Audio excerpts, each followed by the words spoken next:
Hey there, I'm meteorologist Michaela Lucero. We're continuing to track the tropics, but things have started to quiet down at least a little bit for areas over land. Tropical Storm Idalia is still a powerful system, but thankfully it is moved off into the Atlantic. Winds within the storm up to about 65 miles per hour, so it has strengthened just a tiny bit as it's moved off into the ocean. Wind gusts close to 70 miles an hour, still moving at a very good pace of 20 miles per hour. This is a pretty quick moving storm. When we put a track on it, it is expected to weaken into a low pressure system, a tropical depression, and then it will re-strengthen back into that tropical storm as we head into the start of next week. So still quite a bit of life left for Idalia, but the heavy rainfall that was seen for many of our southern states, that has moved out. We also have Hurricane Franklin. Franklin is still a Category 2 hurricane, and it's expected to maintain strength for the next couple of days,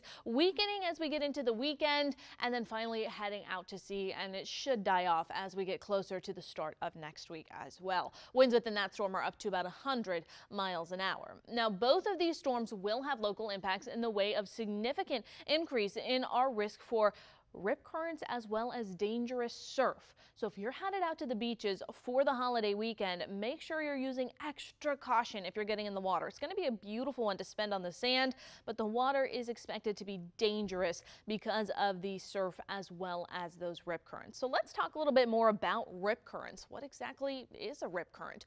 Well, a rip current is a thin area of water in the ocean that's pulling you out to sea. It is a very strong current that you really can't swim against. Even the strongest of swimmers have trouble getting in from a rip current. So here's what you should do if you do get caught in one.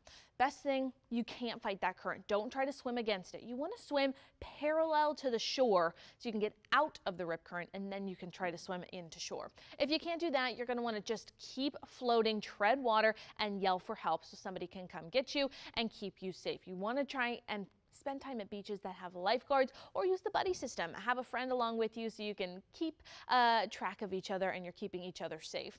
As far as our wave heights go for the next couple of days, we're going to continue to watch for waves to be anywhere between about 3 to 5 feet for most of the beaches in our region, as well as you head further south. Now, even though the waves aren't too high, they will still be powerful, so that's something to keep in mind. This at Ocean City, wave heights there expected between about 5 to 7 feet on Thursday evening, and then between Friday, that's when we'll see wave heights between about 3 and 5 feet. As far as our name list goes, well, we now have Jose. The next name to listen for is Katia. I would not be surprised if we get that one relatively soon, as we have several different areas in the Atlantic basin that we're watching for potential development.